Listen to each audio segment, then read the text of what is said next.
पिछले कुछ क्लासों से हम लोग घातांक के क्वेश्चन हल कर रहे हैं। आज भी हम लोग घातांक के कुछ और क्वेश्चन देखेंगे। तो घातांक का आज का पहला क्वेश्चन देखते हैं। क्वेश्चन दिया है √12 प्लस √12 प्लस √12 ये कहां तक है? इनफाइनाइट तक है। इसको हमको हल करना है, इसका मान कितना है? क्लियर है? ऐसे क्वेश्चन को हल करने के लिए सबसे पहले इसको हम किसके बराबर ले लेते हैं? x के बराबर। क्लियर है? x के बराबर लेंगे। अगर मैं एक √12 को ऐसे छिपाता हूं फिर भी मुझको वही दिखाई दे रहा है √12 प्लस √12 कहां तक? इनफिनिट टाइम तक। ठीक है, तो इसके जगह मैं पूरा क्या रख सकता हूं? x, क्योंकि मैंने इसको क्या माना है? x। तो क्या हो जाएगा अगला लाइन? √12 प्लस x बराबर x। अब अंडर रूट को पक्षांतर करूंगा तो 12 प्लस x पक्षांतर होके क्या हो जाता है? वर्ग हो जाता है। तो x का क्या हो जाएगा? स्क्वायर। अब सबको पक्षांतर करूंगा इधर हो जाएगा 0 और इधर x² माइनस x और माइनस क्या हो जाएगा? वर्ग। ठीक है, अब इस समीकरण की तुलना जो है हम करते हैं किससे? मानक समीकरण से। मानक समीकरण जो क्या होता है? ax² plus bx plus c बराबर 0। इससे करते हैं, है ना, तुलना करने पर। तो तुलना करने पर a बराबर कितना मिल रहा है? 1, b बराबर कितना मिल रहा है? -1 और c बराबर कितना मिल रहा है? -12। ठीक है, अब ac बराबर कितना मिल रहा है? तो 1 गुणा -12 यानी कि कितना हो गया? -12। ठीक है, अब इस -12 को गुणनखंडन में तोड़ते हैं, यानी -12 कैसे आएगा? किसका किसका गुणा करेंगे तो 1 का गुणा -12 से करेंगे तो -12 आएगा, है ना, और 6 का गुणा -2 से करेंगे तो क्या आएगा? -12। तो ऐसे हम लोग बहुत सारे गुणनखंडन बना सकते हैं इसके। तो उसमें से किस गुणनखंडन को जोड़ेंगे तो b के बराबर आएगा, यानी कि -1 आएगा। ठीक है, तो इस -12 का गुणनखंडन करते हैं तो हमको एक गुणनखंडन मिलेगा -4 गुणा 3। कितना आएगा? -12। और इन्हीं -4 और 3 को जोड़ेंगे तो कितना आएगा? -1 आएगा। यानी इस समीकरण में जो -x है उसको हम क्या जोड़ सकते हैं? -4x और ये 3x। समझ में आ गया होगा? तो इस समीकरण को हम क्या लिख सकते हैं? 0 बराबर x² और ये -x है उसको तोड़ेंगे किसमें? -4x प्लस 3x और ये -12। क्लियर है? इस तरह समीकरण को तोड़कर हम क्या करेंगे? हल करेंगे। तो ये 0 हो गया। अब इन दोनों में x कॉमन है तो x² -4। फिर यहाँ सभी दोनों में क्या? 3 कॉमन है तो x -4। अब दोनों से x -4 कॉमन कर देंगे तो हमको क्या प्राप्त होगा? x + 3। अब ये दोनों गुणनखंडन को अलग अलग हम 0 के बराबर लेते हैं तो x -4 बराबर 0 और x + 3 बराबर कितना प्राप्त होगा? 0। तो यहाँ x बराबर कितना आया? 4 और यहाँ x बराबर कितना आया? -3। तो माइनस वाला आंसर नहीं लेना है, प्लस वाला आंसर लेना है। तो इस सवाल में x बराबर 4 आया, यानी इसका आंसर कितना है? 4। क्लियर है? इसी तरह से दूसरा क्वेश्चन दिया हुआ है √30 प्लस √30 प्लस √30, इसको किसके बराबर मान लेंगे? x के बराबर। ठीक है, अब एक √30 को हटा के बाकी जो √30 दिख रहा है इसको हमने x के बराबर माना है तो यहाँ पर भी क्या ले लेंगे? x और ये पूरा बराबर हो जाएगा किसके? x के। रूट को पक्षांतर करेंगे तो 30 प्लस x बराबर कितना हो जाएगा? x का स्क्वायर। अब पूरा पक्षांतर करेंगे तो x² माइनस x और ये -30। ठीक है, अब फिर तुलना करते हैं तो a बराबर हमको मिलेगा 1, b बराबर -1 और c बराबर कितना मिलेगा? -30। ac बराबर कितना आया? 1 गुणा -30 बराबर -30। अब इसका गुणनखंडन तोड़ो। किसका गुणनखंडन करेंगे? जिसको जोड़ने पर -1 होगा तो 6 पंचे 30 तो -6 गुणा 5 इसमें तोड़ेंगे और दोनों को जोड़ेंगे तो कितना आएगा? -1। तो इस समीकरण में जो -x है उसको किसमें तोड़ेंगे? -6x और किसमें? 5x में। तो तोड़ देते हैं तो 0 बराबर x² -6x प्लस 5x -30। अब इन दोनों में से क्या कॉमन हो जाएगा? x कॉमन हो जाएगा तो x माइनस कितना बचेगा? 6 और इन दोनों में से 5 कॉमन हो जाएगा तो क्या बचेगा? x - 6। दोनों में देखो, दोनों संख्या में x - 6 कॉमन हो जाएगा तो अगला गुणनखंडन क्या बचेगा? x + 6। दोनों गुणनखंडन को हम 0 के बराबर लेते हैं तो x - 6 बराबर 0 और x + 5 बराबर 0। तो x बराबर कितना आ गया? 6 और x बराबर कितना आ गया? -5। तो माइनस वाला आंसर नहीं लेना है, किसको लेना है? प्लस वाला आंसर। क्लियर है? आप लोग शायद गौर नहीं कर रहे हो, या गौर कर रहे हो तो ध्यान से देखो, ट्रिक से भी बना सकते हैं। कैसे? यहाँ पर 12 दिया है, ठीक है, और 12 का गुणनखंडन जैसे तोड़ रहे हैं क्या, 4 प्लस 4 गुणा 3।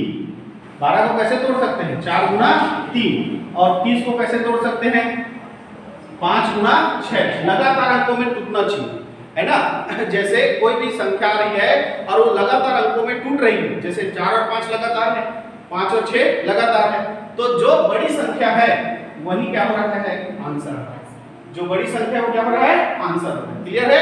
तो अगर ऐसा क्वेश्चन आए तो आप डायरेक्ट भी बना सकते हो कि जो भी संख्या दिया है उसको लगातार गुणनखंडन में टूट रहा है तो तोड़ना, और जो बड़ी संख्या वही क्या होगा? आंसर। क्लियर? लेकिन ध्यान रखना कब? जब ये प्लस में रहेगा तब, ठीक है। अगर माइनस वाला रहेगा तो कैसे होगा वो जानते हैं अगले क्वेश्चन दिया है under root 110 minus under root 110 minus under root 110 minus 110, ये कहां तक दिया है? इंफिनिट तक दिया है। बस पिछला क्वेश्चन और इसमें अंतर ये है कि उसमें प्लस था, इसमें क्या है? माइनस। बनाने का तरीका क्या रहेगा? सेम रहेगा। पहले इसको हम किसके बराबर मानेंगे? x के बराबर मानेंगे। अगर एक अंडर रूट 10 को मैं बंद कर दूं तो भी मुझे वही दिख रहा है, तो इसलिए एक अंडर रूट 10 और माइनस x बराबर में क्या ले सकता हूं? x ले सकता हूं। अब अंडर रूट को मैं पक्षांतर करूंगा तो 110 माइनस x बराबर कितना हो जाएगा? x square. तो यहां होगा 0 x square plus x minus 110। Clear है? अब फिर इसका अगर तुलना करेंगे मानक समीकरण से तो a बराबर 1 आएगा, b बराबर भी 1 आएगा और c बराबर कितना आएगा? माइनस 110। क्लियर है? अब यहाँ पर a और c का गुणा करेंगे तो 1 गुणा माइनस 110 तो कितना आया? माइनस 110। अब माइनस 110 को ऐसे दो गुणनखंडों में तोड़ो कि उसको जोड़ेंगे तो कितना आना चाहिए? 1। तो 110 का गुणा करेंगे, किसका किसका गुणा करेंगे? 11 गुणा 10, है ना। अब जोड़ने पर कितना आना चाहिए? 1। तो जो छोटा संख्या उसको क्या कर देंगे? माइनस में कर देंगे, है ना। तो आप देखो 11 और माइनस 10 का गुणा करेंगे तो कितना आएगा? माइनस 110 आएगा, और जोड़ेंगे तो कितना आएगा? 1। यानी जो ये x दिख रहा है समीकरण में उसको हम कैसे तोड़ेंगे? 11x माइनस 10x तोड़ दीजिए तो 0 बराबर x स्क्वायर प्लस 11x और माइनस कितना हो जाएगा? 10x और माइनस 110। क्लियर है? ठीक है। चलो अब ये 0 इन दोनों से हम x कॉमन निकालेंगे तो x प्लस 11, और इन दोनों से हम 10 कॉमन निकालेंगे तो x प्लस कितना होगा? 11, क्योंकि ये माइनस तो कॉमन निकल चुका है तो ये माइनस है तो ये प्लस होगा, और यहाँ माइनस कॉमन निकल गया तो ये क्या होगा? प्लस होगा। अब दोनों जो ब्रैकेट है वो समान है तो x प्लस 11 को कॉमन कर दो, इधर क्या बचेगा? x minus 10। क्लियर है? अब दोनों गुणनखंडन को 0 के बराबर लेंगे तो x प्लस 11 बराबर 0 और x माइनस 10 बराबर 0। तो x बराबर कितना आया? माइनस 11, और इधर x बराबर कितना आया? 10। तो माइनस वाला आंसर नहीं लेना रहता है, किसको लेना रहता है? प्लस वाला। तो इस तरह इस क्वेश्चन का आंसर कितना होगा? 10। ठीक है। इसी तरह एक और क्वेश्चन देखते हैं। दिया है under root 56 minus under root 56 minus under root 56 कहां तक? इंफिनिट तक। तो इसको भी बराबर लेते हैं, किसके? x के बराबर लेते हैं। ठीक है। तो इसको मैं अंडर रूट 56 माइनस x बराबर क्या ले सकता हूं? x, क्योंकि मैंने under root 56 minus under root 56 को क्या लिया है? x, तो इसीलिए उसकी जगह क्या लिख दिया? x। अब अंडर रूट को पक्षांतर करूंगा 56 माइनस x बराबर क्या हो जाएगा? x का स्क्वायर। अब पक्षांतर करेंगे 0 x स्क्वायर, ये माइनस x उधर जाके हो जाएगा प्लस x, और ये कितना हो जाएगा? माइनस 56 प्लस 56 उधर जाके क्या हो जाएगा? माइनस 56। अब 56 को तोड़ेंगे तो 8 सत्ते 56, है ना। तो इसको 8 माइनस किस में तोड़ सकते हैं? 7 में। x स्क्वायर बराबर 8x माइनस 7x, और ये माइनस 56। क्लियर है? अब यहाँ पर देखो 0 दोनों से कॉमन निकालेंगे x तो x प्लस कितना बचेगा? 8, और यहाँ से माइनस 7 को कॉमन निकालेंगे तो x प्लस कितना बचेगा? 8। दोनों ब्रैकेट समान है तो वो भी कॉमन हो जाएगा। x प्लस 8 तो क्या बचेगा? x minus 7। दोनों गुणनखंडन को हम 0 के बराबर ले लेंगे तो x प्लस 8 बराबर 0 और x माइनस 7 बराबर 0। तो x बराबर कितना आ जाएगा? माइनस 8, और यहाँ x बराबर कितना आ जाएगा? 7। तो हमको क्या कौन सा आंसर लेना है? प्लस वाला। क्लियर है? ध्यान से देखो कि यहाँ भी जो आंसर है वो क्रमगत गुणनखंडन ही प्राप्त हो रहा है। जैसे 110 को हम दो लगातार संख्याओं के गुणनखंडन में तोड़ते हैं तो 10 गुना क्या तोड़ रहे हैं? 11, और यहाँ 56 को तोड़ रहे हैं। 56 बराबर 7 गुना 8। क्लियर है। और इससे पहले जो क्वेश्चन बनाए जिसमें हमने 30 को तोड़ा था, जो प्लस में था, याद करो 30 को किसमें तोड़ा था, 5 गुना 6। ठीक है। लेकिन जब प्लस वाले का हल कर रहे थे तो जो बड़ा संख्या है वो आंसर होगा। बड़ा संख्या क्या हो रहा था, आंसर। और जब माइनस वाला हल कर रहे हैं तो जो छोटा संख्या है वो क्या हो रहा है, आंसर। क्लियर है। तो आप जो है ट्रिक से भी इस क्वेश्चन को बना सकते हो कि कोई भी अगर संख्या लगातार दी हुई है, सॉरी कोई भी संख्या दी हुई है और वो लगातार संख्याओं के गुणनखंड में टूट रहा है, अगर प्लस में है तो बड़ी संख्या आंसर होगा और अगर माइनस में है तो छोटी संख्या क्या होगा, आंसर। क्लियर है। अगर कोई संख्या ऐसा दिया है जो गुणनखंड में नहीं टूट रहा है तब उसको कैसा बनाना है ये आगे देखते हैं। क्वेश्चन दिया है √3 + √3 + √3 इसका इंक्लाइन पार्ट, जैसे पिछला क्वेश्चन बना रहे थे वही क्वेश्चन है। ठीक है। तो अभी इसको हम शॉर्टकट ट्रिक से नहीं बना सकते, क्यों? क्योंकि ये लगातार किसी भी संख्या के गुणनखंड में नहीं तोड़ सकते, इसका केवल एक ही गुणनखंड हो सकता है 1 × 3। ठीक है। अब इसको कैसे हल करेंगे, तो सबसे पहले इसको भी हम किसके बराबर ले लेते हैं, x के बराबर ले लेते हैं। ठीक है। तो अगला लाइन जो लिखेंगे वो हो जाएगा √3 + x बराबर कितना हो जाएगा, x। तो 3 + x बराबर x²। ठीक। पक्षांतर करेंगे तो इधर होगा 0, x² माइनस x और माइनस 3। क्लियर है। अब इसको हम गुणनखंड में तोड़ नहीं सकते क्योंकि b बराबर कितना आएगा, -1 और 3 का गुणनखंड केवल 1 गुणा क्या होता है, 3 होता है और उसको जोड़ेंगे तो कितना आएगा, 2 आएगा या फिर 4 आएगा, है ना। तो इस कंडीशन में जब गुणनखंड में नहीं टूटता है ये समीकरण, तब इस समीकरण में एक फार्मूला लगाते हैं जिससे x का मान निकलता है। वो फार्मूला होता है x बराबर -b + √b² माइनस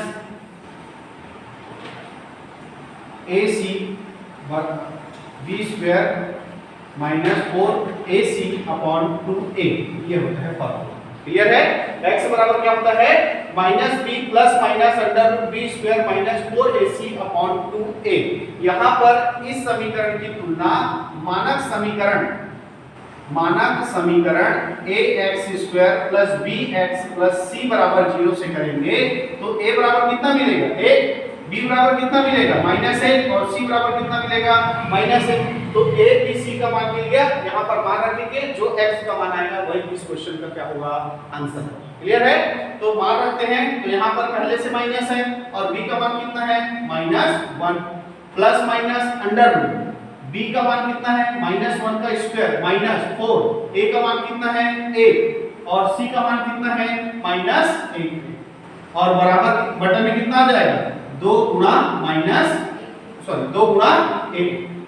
1 का मान कितना है, 1। अब इसको हल करेंगे तो माइनस माइनस क्या हो जाएगा, प्लस। तो यहाँ पर कितना बचेगा, 1 प्लस माइनस अंडर रूट 1 -1 का स्क्वायर करेंगे तो कितना आ जाएगा, 1 आएगा और ये माइनस और ये माइनस गुना होकर क्या हो जाएगा, प्लस। 1 एकम 1 और 1 का 4 से गुणा करेंगे तो कितना आ जाएगा, 4 और यहाँ 2 एकम 2। यहाँ पर इसको हल करेंगे तो 1 प्लस माइनस √5/2। अब देखो यहाँ पर प्लस माइनस ये है, इसलिए ये है क्योंकि x का मान एक बार लेना है आपको किसमें, प्लस में, और एक बार लेना है किसमें, माइनस में। तो 1 -√5/2 ये दोनों में से कोई एक आपका आंसर होगा। अगर ऑप्शन में ये दिया होगा तो ये आंसर, ये दिया होगा तो ये आंसर, और नहीं दिया होगा तो ये आपको दिया होगा ऑप्शन। क्लियर है। तो इस तरह से इस प्रकार के क्वेश्चन को बनाते हैं। ये समझ में आ गया होगा। अगर नहीं आया होगा तो सेम ऐसी क्वेश्चन बगल में लिखा है, इसको भी हम सॉल्व करके देखते हैं। ठीक है। √5 माइनस √5 माइनस √5 ये इनफाइनाइट तक है, इसको भी हम किसके बराबर मान लेते हैं, x के बराबर मान लेते हैं। तो यहाँ पर √5 माइनस x बराबर क्या हो जाएगा, x का स्क्वायर हो जाएगा। अंडर रूट को पक्षांतर करेंगे तो 5 माइनस सॉरी है ना, x हो जाएगा। अब पक्षांतर करेंगे तो क्या हो जाएगा, x² और पूरा पक्षांतर करेंगे संख्याओं को तो x² प्लस x और माइनस क्या हो जाएगा, 5 हो जाएगा। क्लियर है। अब इसकी तुलना करेंगे तो a बराबर कितना मिलेगा, 1, b बराबर 1 और c बराबर कितना मिलेगा, -5। अब सूत्र क्या होता है, x बराबर -b plus minus √b² minus 4AC/2a। मान रख देंगे माइनस b के जगह 1 प्लस माइनस b के जगह कितना रखना है 1, तो 1 का वर्ग माइनस 4, a के जगह कितना है 1 और c के जगह कितना है माइनस 5 और नीचे बटे में कितना है 2 गुणा 1, तो 1 की जगह कितना है 1। क्लियर है? अब आगे हल करते हैं, तो यहाँ पर हो जाएगा minus 1 plus minus under root 1 का स्क्वायर 1 माइनस और माइनस क्या हो जाएगा प्लस 5 एकम 5 और 5 चौक कितना हो जाएगा 20 और इधर बटे में क्या होगा 2 एकम 2। ठीक है, तो x बराबर -1 प्लस माइनस अंडर रूट 21/2 ये आपका क्या होगा आंसर। क्लियर है? तो आई होप सो इस तरह का क्वेश्चन आप लोग से क्या होना चाहिए बन जाना चाहिए। आगे इसी तरह का कुछ और क्वेश्चन हल करते हैं। क्वेश्चन दिया है अंडर 5 * अंडर 5 * अंडर 5 कितने बार गुणा हो रहा है अनंत बार गुणा हो रहा है। जब किसी संख्या के करनी का अनंत बार गुणा होता है तो उसका गुणनफल जो है उसी संख्या के क्या होता है बराबर होता है। क्या बोल रहा हूं, यदि किसी संख्या के करनी का अनंत इंफिनाइट बार गुणा होता है तो गुणनफल उस संख्या के बराबर होता है।